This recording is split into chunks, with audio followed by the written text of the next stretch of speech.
It was Saturday at the Conoco. You were in the back, cutting checks for payroll. I was counting up some play money and pretending I was answering your phone. We'd lock it up for the night, said you wouldn't be back till Monday morning light. And all the way you let me steer while I was on the passenger side. See, I've been watching you, and I've been thinking it too. Now all the best parts of me are my favorite parts of you. The sound of your screen door closing brings me back to a table overflowing with large elbow mac and cheese, southern boiled pinto beans, all the pots and pans just to soak in. You turned and asked me what I think. Did I maybe want some unsweet tea to drink? You filled my glass up to the top, and I'd go and grab the lemon by the stem. See, I've been watching you, and I've been thinking too. All the best parts of me are my favorite parts of you.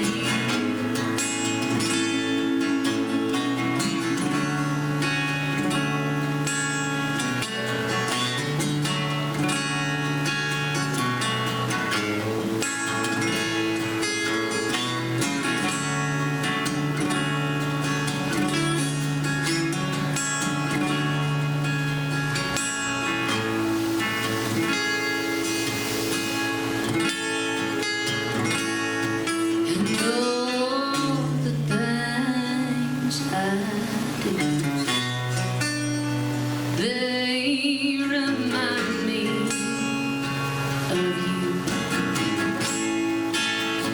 All the best parts of me are my favorite parts of you. All the best parts of me are my favorite parts of you.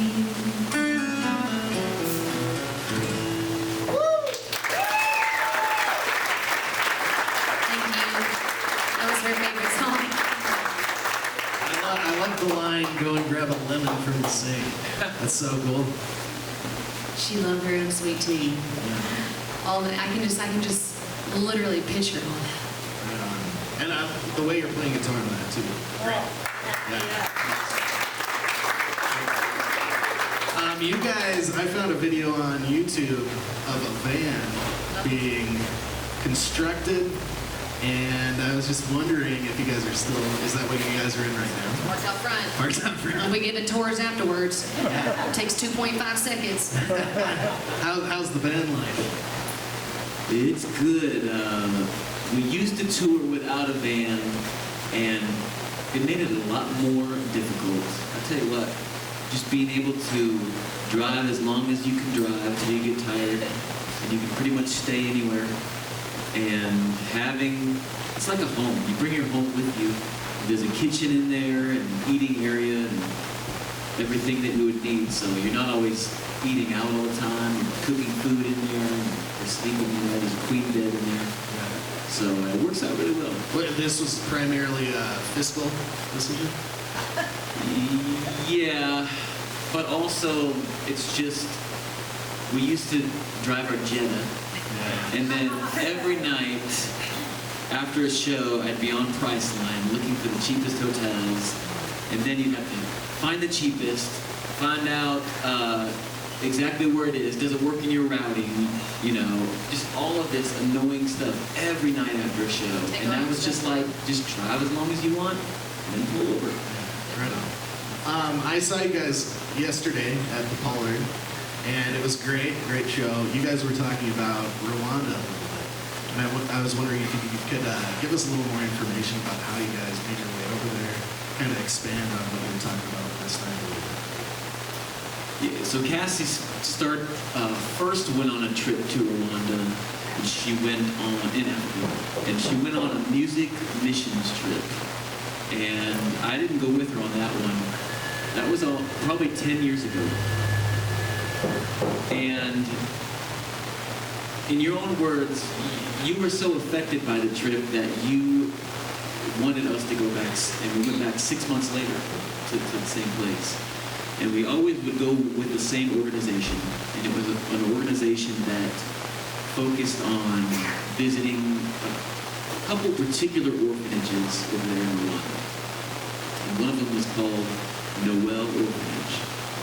And it was in Gisenyi, Rwanda, and it's just such an interesting thought of like first walking into that orphanage, because there's the main road that's going next to the orphanage, and then there's just a small gravel driveway, and there's these, I think they're red gates, red wrought iron gates that just open up, and then you're right in the orphanage. We drive with the bus, and you know, no matter how you feel about short-term missions, you know, the negatives or the positives of it, it's such a weird experience. And all of these kids that you don't know run up to the bus, and they're feeling your hair, and they're like white people, Mzungus, and they're just hanging on you and asking you all sorts of questions. Well, actually, not all of them speak English, but... No, the questions that they did ask us, and I'm not joking,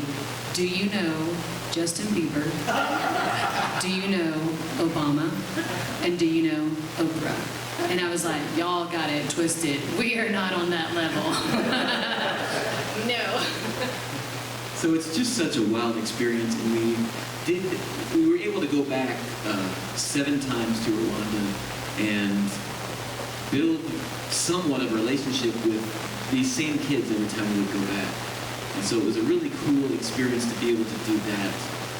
We started sponsoring a little girl, and we sponsored her for about 10 years now. And her name is Kavine, and we've been able to spend a couple days with her every time we would go over. And it's just a really cool to be that much a part of her life.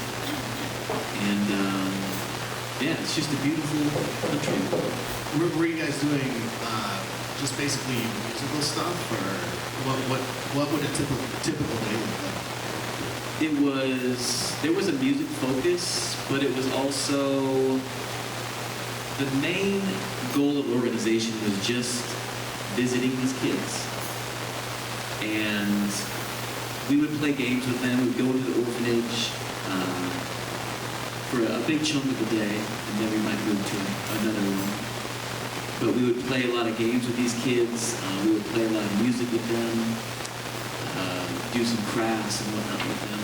And then eventually we started getting into doing some kind of, I don't know, classes with them. I think we did like a sex ed class. We did like a hygiene class. We would do like Bible classes with them.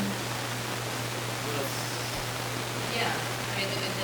And then we started going to Uganda, and that's when we did the music conferences. Yeah, that's a whole nother. Are you guys, do you have a trip planned for the future coming up, or? We haven't been since before COVID. Oh wow. And I don't know. I imagine we will go back. We've been touring here so much that I don't know. We're like thinking a year ahead as far as touring already. And so we would probably have to think like a year and a half ahead as far as going back to Rwanda. I do imagine we will go. I'm just not sure when. Right on. How many days out of the year are you guys on the road currently? I would say 75% of the time we're on the road. Maybe 200 shows this year. Oh, awesome. The Indigo Girls. Yeah. You know, what was that all It's about? crazy. Yeah. Yeah, we played the Opelika Songwriter Festival in Alabama, and it was crazy. We were honored to be asked to play, and then when the schedule came out, which I thought this was kind of funny that they didn't even tell us, when the schedule came out, there was like a main stage and then all the other stages too. And so on the main stage, there was only 3 performers, and it was Ricky Lee Jones, the Indigo Girls, and Goldpine. And I was like, I literally thought there was a mistake. And so I reached out and was like, hey, you guys made a mistake. We're not playing main stage. And then they're like, no, we didn't make a mistake. And we're like, oh, okay, cool. Well, thanks for letting us know. So anyways, yeah, we got to open for the Indigo Girls and Ricky Lee Jones in this past September. Yeah, and I didn't honestly know if we were going to be able to, because I'm not sure how many of y'all have been to our show yet, but last September, we were on tour in Colorado, and I woke up one morning and I could not sit up out of bed, and I was in like excruciating pain, and long story short is, after multiple doctor visits and went home in Nashville, they found a 6-pound tumor in my left ovary. And so I had to have surgery. It was nuts. And it was borderline, so they also had to do a full hysterectomy. And so we had to cancel lots of shows. We had to cancel Kerrville, all these shows, and I didn't think that we were going to be able to play that show. And because it was 2.5 weeks after my surgery, and we played it. I was like, we ain't missing that. So I didn't sing a lick till I walked on stage, and as soon as I was done, I went and laid down in the van. But it was awesome. It was really cool. Cool. Do you guys have another tune that you want to play for us? Sure.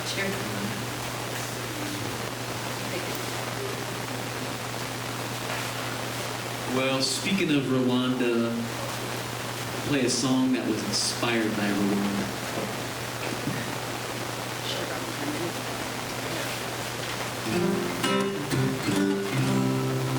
The chorus on this song says, Ija Taha Muragwanda, which means it's part of the unofficial motto of Rwanda. And the unofficial motto says, God spends his days elsewhere, but he sleeps in Rwanda. And so this one goes out to the land of rolling hills.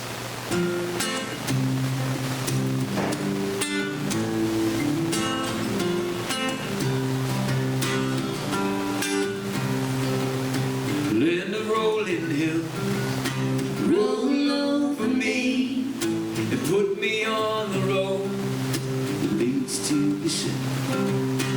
Past the weathered feet on their way somewhere before the clouds bring rain to the African air. Oh, God spent his days in some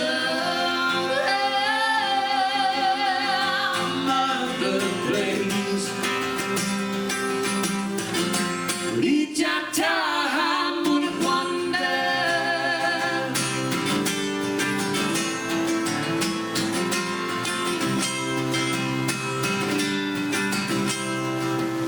You caused my heart to ache. You laid me in the dust and lured me back a lover who would earn my trust. Still I'll never understand where all those dirty roads lead. But oh, if we could walk, maybe we'd see. Oh, God spent his days in some other place. Rijata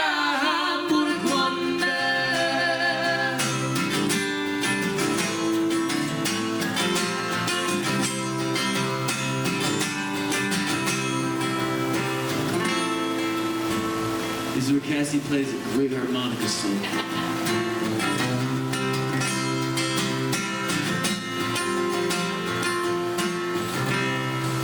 Nailed it. That's the best I've ever played it, actually. Oh, God spends his days in some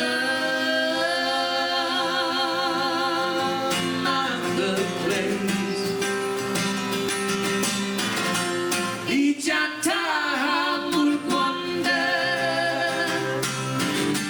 Ijatahamul wonder, Ijatahamul wonder.